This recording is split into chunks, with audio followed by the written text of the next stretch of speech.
जी sir, बताएं किस तरह आज ये जो प्रेस वार्ता का आयोजन किया गया था। आज की जो ये प्रेस वार्ता का आयोजन जो किया गया है, इसमें पुलिस प्रशासन अपना पक्ष रखना चाहती है।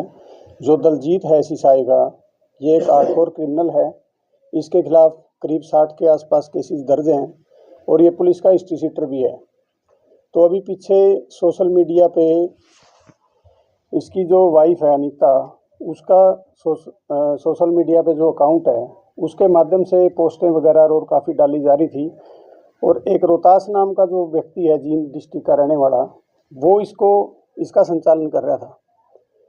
तो अब इंस्टाग्राम में जो होता है आईडी जो भी है, वो यूज करने के लिए अथोराइज वही बंदा होता है जिसकी वो होती है, ना कि कोई और आदमी उसको इस्तेमाल करे और यूज करे, जो एडमिन होता है जी। तो इसमें पीछे एफआईआर दर्ज की गई थी जिसमें दलजीत को अरेस्ट किया गया था। और अरेस्टिंग के दौरान जब उसका मेडिकल करवाने और प्रक्रिया की जा रही थी, तो उस प्रक्रिया के दौरान जब इसको पैदल ले जाया गया, जो पुलिस की गाड़ी वगैरह ख़राब हो गई थी, तो इस पर कुछ लोगों ने पोस्ट वगैरह डाल दी कि पुलिस इसको किस तरह से घुमा रही है बाज़ार में, और इस तरह से ये पुलिस प्रशासन को दबाव बनाने की कोशिश की जा रही है। और जो युवा वर्ग है, उस युवा वर्ग में दलजीत को एक तरह से हीरो के तौर पे पेश करने की कोशिश की जा रही है, जिससे समाज में युवा बच्चों पे बड़ा गलत असर पड़ रहा है।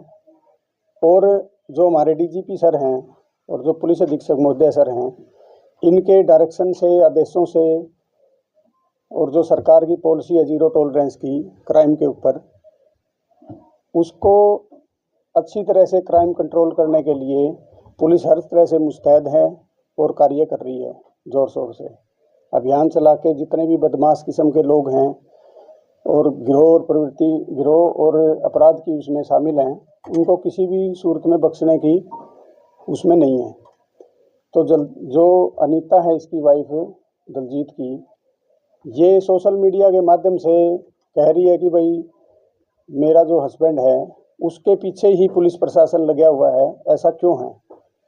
ऐसी पुलिस की कोई मंशा नहीं है कि किसी एक व्यक्ति के पीछे लगा जाए। पुलिस का कार्य है समाज में जो क्रिमिनल प्रवृत्ति के लोग हैं, अपराधी प्रवृत्ति के लोग हैं, और जो आम जनता है, उनको शांति व्यवस्था बनाए रखना, अपराध मुक्त एक माहौल देना, वो पुलिस की ड्यूटी है। पुलिस अपनी ड्यूटी कर रही है, चाहे उसमें दलजीत हो चाहे कोई और हो। जो भी क्रिमिनल व्यक्ति है, अपराधी व्यक्ति है, उसको किसी भी सूरत में बख्शा नहीं जाएगा। पुलिस अपना कार्य कानून के दायरे में रह के नियम कायदे कानून फॉलो करके कर रही है। इस तरह से किसी आदमी को समाज में अगर हीरो के तौर पे पेश करेंगे, तो जो युवा वर्ग है, युवा वर्ग पे इसका बहुत ज़्यादा गलत इम्पैक्ट पड़ेगा। युवा वर्ग जो है अपने रास्ते से भटकेगा। उनको लगता है कि पता नहीं ये क्या, किस तरह के कितने बड़े लोग हैं, इनके पास पता नहीं क्या क्या है जो ये पोस्टें वगैरह डालते हैं। जब पुलिस की कस्टडी में होते हैं तो उस टाइम भी ये हाथ वगैरह हिलाते हैं और दिखाते हैं कि कुछ नहीं है। तो इन सारी प्रवृत्ति को रोकने के लिए ही पुलिस मुस्तैद है, अपना कार्य कर रही है। ये दलजीत वांटेड था क्या? दलजीत पीछे वांटेड भी रहा है, फरार भी रहा है। किस बिना पे अरेस्ट किया है अभी? अब तो जो सोशल मीडिया अकाउंट पे पोस्टें डाली जा रही थी गलत भ्रांतियां फैलाने की, तो उसके आधार पे इसको गिरफ्तार किया गया था। ये सोशल मीडिया के माध्यम से पेड अकाउंट एक तरह से पोस्टें डलवा रहा था और इसके माध्यम से पैसा कमाने के उसमें भी प्रयासरत था। ये पैरोल पे था कि नहीं, अभी ये जेल में ही था और जेल के अंदर से भी ये कोशिश करता है। सर, दलजीत की वाइफ ने कहा कि उसके ऊपर सिर्फ 6 मामले दर्ज हैं। दलजीत की वाइफ ने तो कहा, लेकिन मैं तो रिकॉर्ड आपको दिखा सकता हूँ, मेरे पास ऑन रिकॉर्ड चीज़ें हैं। मेरे पास जो अभी सूची है इसमें 61 केसेज आज के दिन इसके ऊपर रजिस्टर्ड हैं और कुछ केसों में ये सज़ा भी हो रखा है, आजीवन कारावास की इसको सज़ा हो रखी है। और 2-4 बड़े मामले जो है ना उसके वो है। ये प्रोडक्शन वारंट पे लेके आए थे क्या? जी, प्रोडक्शन वारंट पे लेके इसको आए थे। उन्होंने कह रखे भी हाई कोर्ट में जमानत लगा रखी थी।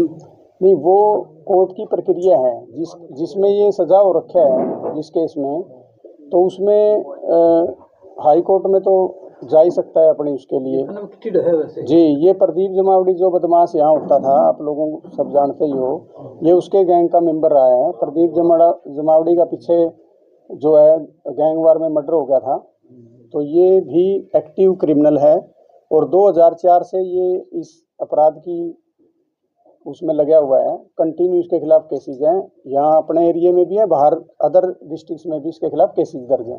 आपने कहा सर 61 केसेस दर्ज हैं सर, मुख्य कोई केस है तो बता दीजिए सर।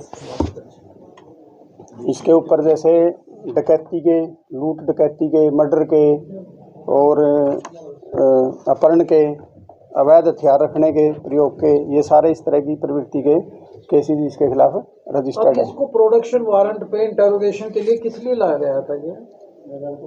देखो, जब भी किसी केस में किसी क्रिमिनल का या किसी व्यक्ति का नाम आता है तो इन्वेस्टिगेशन तो पुलिस ज्वाइन कराती है उसको।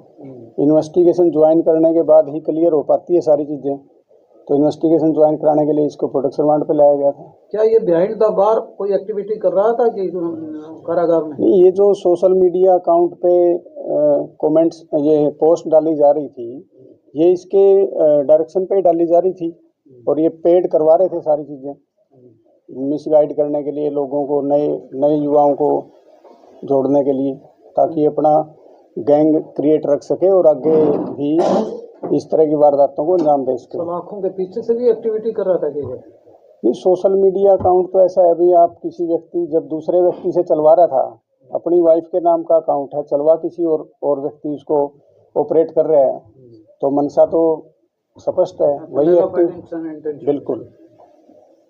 अब खाजारन की तरफ से बयान आया था कि खाप पंचायतों की मीटिंग बुलाई जाएगी।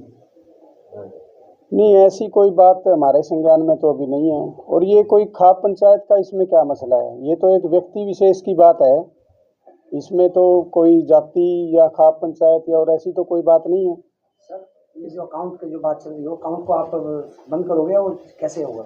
नहीं, वो तो अकाउंट तो ब्लॉक ही होगा, जो भी जी जो भी उसका नियम है, एक्शन होगा ना। हाँ, उसके अकॉर्डिंग इस पे तो FIR ही रजिस्टर्ड है। उसकी वाइफ ने तो यही एलिगेशन लगाया ना, अनह्यूमन परेड की गई जो ह्यूमैनिटी ने ग्राउंड पे की। नहीं, आपने परेड की ऐसी कोई बात नहीं है और पुलिस का ऐसा कोई मोटिव ही नहीं था कोई परेड करवाई जाए। आरोप तो देखो वो कुछ भी लगा सकती है, लेकिन आरोप के पीछे जस्टिफिकेशन कोई तथ्य भी होने चाहिए। उसके साथ कोई अनह्यूमन, पुलिस ने ऐसी कोई काम उसके साथ नहीं किया। नॉर्मली तो पुलिस ले जाती भी है, लाती भी है, पैदल भी ले जाती है, गाड़ी से भी लेके जाती है, हर तरीके से अपने काम तो जो नियम है उसी के अकॉर्डिंगली हमने काम किया उसमें। उसको जुडिशियल में भेज दिया। हाँ, वो अब जुडिशियल जा चुके हैं, जेल में है फिलहाल। उसकी पत्नी का एक और आरोप था सर कि ये किसी गैंग से नहीं जुड़ा हुआ, कोई गैंग का नाम हो तो बताइए। बार-बार ये चीज़ें सुनने में। देखो, ये 2004 से एक्टिव है। 2004 में इसके खिलाफ फर्स्ट FIR रजिस्टर्ड हुई थी, तो उस टाइम ये काफ़ी पुराना हो गया मामला। 2004 काफ़ी साल बीत गए हैं, तो 2004 में यहाँ पे प्रदीप जमावड़ी नाम से जो आदमी था, उसका गैंग काफ़ी एक्टिव था, ये उसके साथ कनेक्टेड था। अब इतने टाइम के बाद जिसके खिलाफ 61 केसेज है, तो वो अपने आप में एक गैंग का सरगना है। ये कनेक्टेड भी है, बिल्कुल। कन्विक्शन तो हो ही रखी है इसको, तभी तो अंदर है ये।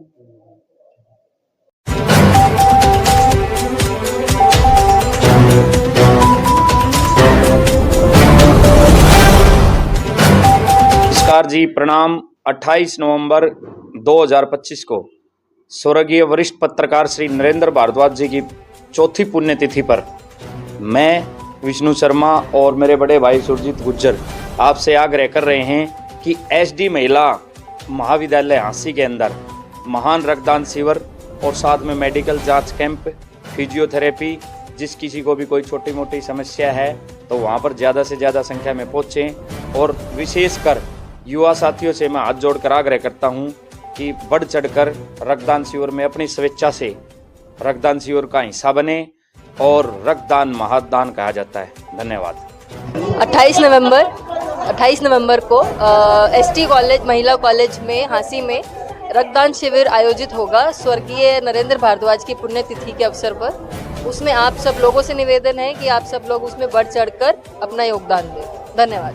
हांसी के SD महिला महाविद्यालय में पधार करके हांसी के परम प्रसिद्ध पत्रकार व समाजसेवी स्वर्गीय नरेंद्र भारद्वाज जी को श्रद्धांजलि अर्पित करने के लिए पधारे। इस अवसर पर विशाल रक्तदान शिविर और मेडिकल चेकअप जो कि फ्री होगा, अवसर पर मैं इस कार्यक्रम के आयोजनकर्ताओं, जो भी संस्था इसमें सहयोग दे रही है, उन सबका मैं हृदय से आभार व्यक्त कर रहा हूं कि वो ऐसे एक महान पुण्य आत्मा को श्रद्धांजलि अर्पित करने के लिए ऐसा पुण्य कार्यक्रम कर रहे हैं। धन्यवाद। आप सभी को नमस्कार। वरिष्ठ पत्रकार स्वर्गीय श्री नरेंद्र भारद्वाज जी की पुण्य स्मृति में एक विशाल रक्तदान शिविर और मेडिकल जांच कैंप आयोजित किया जा रहा है। स्थान रहेगा एसडी महिला महाविद्यालय, पुरानी सब्जी मंडी, हांसी के पास में। आप सभी ज़्यादा से ज़्यादा संख्या में पहुंचकर मेडिकल जांच कैंप और रक्तदान शिविर में भाग लें। धन्यवाद। ये बीएनएस की ही धारा है, बीएनएस की ही धारा है। जो नया एक्ट आया है हमारा 2023 में, जो 1 जुलाई 2024 से एप्लीकेबल हुआ है, ये सेक्शन उसके अंदर है कि जो लोग बारी बारी अपराध करते हैं, संगठित अपराध करते हैं, ये उनके ऊपर एप्लीकेबल होती है। हैबिचुअल जी।